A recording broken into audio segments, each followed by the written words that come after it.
Hi folks, John from Thunderbolt Locks. Today I'm going to show you the M3 lock and cover some of the most common questions that people ask us about this lock.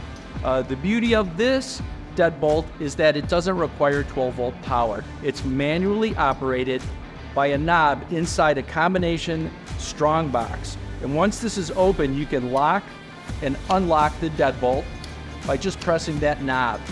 And though the initial design was for cargo trailers, the M3 can also be used on toolboxes on job sites, semi-trucks, the trailer portion of it, or containers. Anything that's on a long-term site that has contents in it that you need to protect.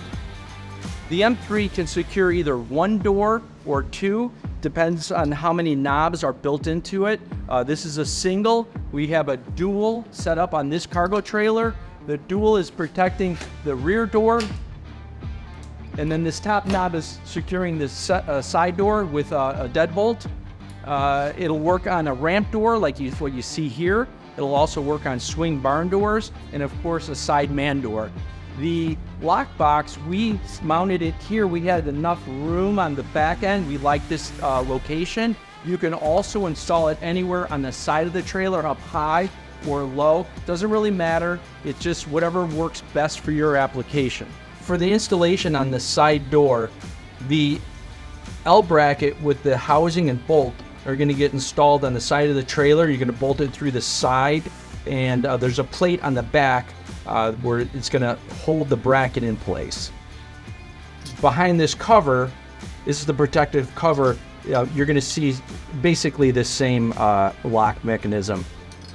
And then the strike plate gets mounted on this L bracket on the door. In the same process, there's a plate on the back side.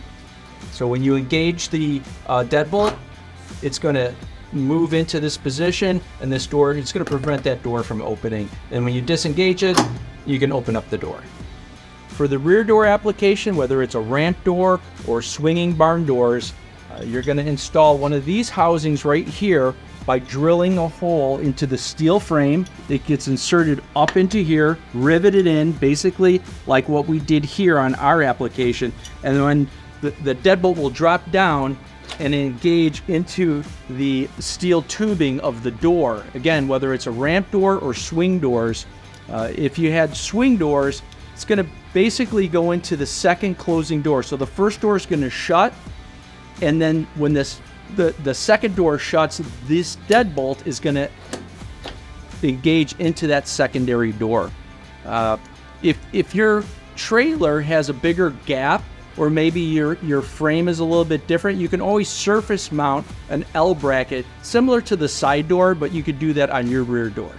So once you determine the location for your housings on the rear door and on the side door, you're going to determine the length that you need of this cable. These are going to come in different standard sizes. Obviously, we don't know the length from the rear of your trailer to your side door. This is a mini trailer. Some are a lot longer. These are going to come in standard sizes that you can loop the cable and kind of eat up some of that space. You can also have them custom made. You're going to be able to cut these and take that fitting off and re-thread it on. So more of a custom fit for your application.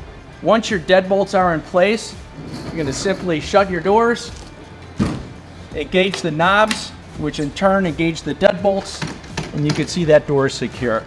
The lockbox itself is a combination lockbox, so you can set a unique code for yourself, and it also has a cover to keep it safe from the elements. If you have any questions, give us a call or visit us at thunderboltlocks.com.